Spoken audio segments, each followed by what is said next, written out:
All right, let's talk about something we all do. Every single day without a second thought. Stop in our car. At a red light, in traffic. It feels like the safest part of driving, right? You're not even moving. But it turns out, the moment you become stationary, a whole new kind of threat pops up, and it's coming from the one direction you're probably not looking. I mean, really, think about it for a second. You're stopped, you've done your job, but what about the car coming up behind you? Are they paying attention, or are they looking at their phone? You have absolutely no idea. And that's the whole game changer right there. The instant you stop, you go from being in control to being, well, a target.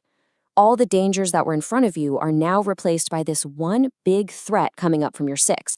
So, let's get into the danger of standing still.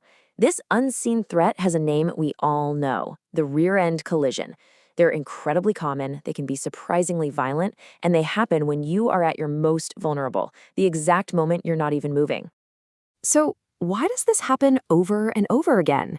Well, here's the thing. They are rarely, if ever, true accidents. Nope. They are almost always the completely predictable results of some very specific and, honestly, very preventable behaviors. And when you look at the causes, it's really no surprise. You've got the usual suspects, right? Distracted driving is the big one, of course. Someone texting instead of watching the road. Then there's tailgating, which leaves zero margin for error, and speeding, which just means they can't stop in time. You throw in a sleepy driver or some bad weather, and boom, you've got a perfect recipe for a crash. Okay, so you can't control the person behind you. We know that. But, and this is a big but, you can influence them. And more importantly, you can protect yourself. It's all about creating this little safety bubble around your car, and it starts well before you ever come to a full stop. So, how do we build this bubble? First, you gotta scan way, way down the road. See traffic slowing a quarter mile ahead? You can ease off the gas now. Second, signal early. Give your brake pedal a little tap, tap, tap before you really press down. Those flashing brake lights are like a splash of cold water for a distracted driver. And third, and this one is huge, leave space in front of you. This lets you stop gently, which gives the person behind you more time to react.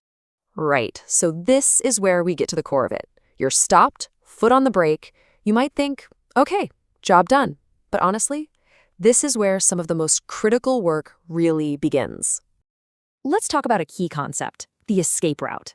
That space you leave in front of you when you stop, that's not wasted asphalt. That is your out. It's your plan B. It's the precious room that could let you dodge a collision entirely or at least make it way less severe.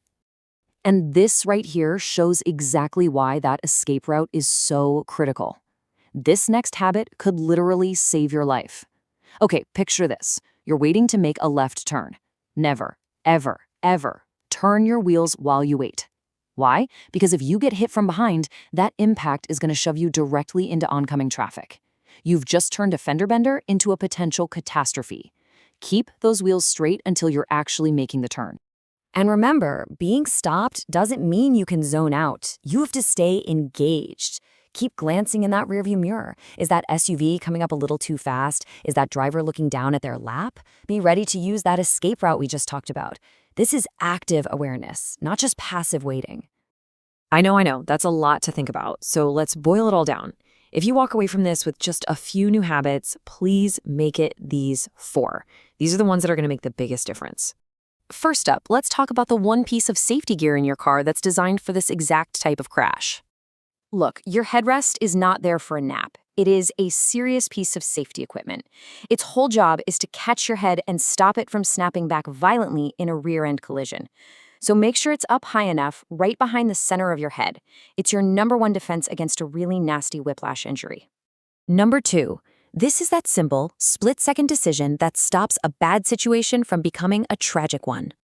We just talked about it, but it is so important it's worth saying again. When you're waiting to turn, keep those wheels pointed straight ahead. It's simple, it's free, and it is a life-saving habit. Don't give a little bump from behind the chance to become something so much worse. All right, number 3 is all about giving yourself an out.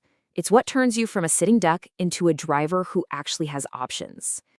That car length of empty pavement in front of you, that's not wasted space. It is your safety net. It's your plan B. It's what gives you a chance if things go south behind you. Always, always give yourself an out.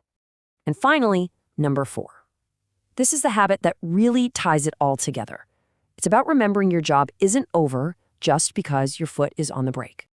You have to stay aware. A quick glance in the mirror every few seconds keeps you in the loop. It lets you spot a potential threat early, and maybe, just maybe, use that escape route to get out of harm's way. You know, when you really get down to it, it all comes back to this one idea. We are all wired to focus on what's ahead of us, but real safety on the road? That means developing 360-degree awareness. It means remembering that danger doesn't always come from the front. So let this be the one thing that really sticks with you. The very next time you pull up to a stoplight, make it a new habit. Take that quick glance in your mirror, see your escape route, and just ask yourself that one simple question: what's my plan? Because in that moment, having a plan is your best and maybe your only protection. Please like, subscribe, and get notified.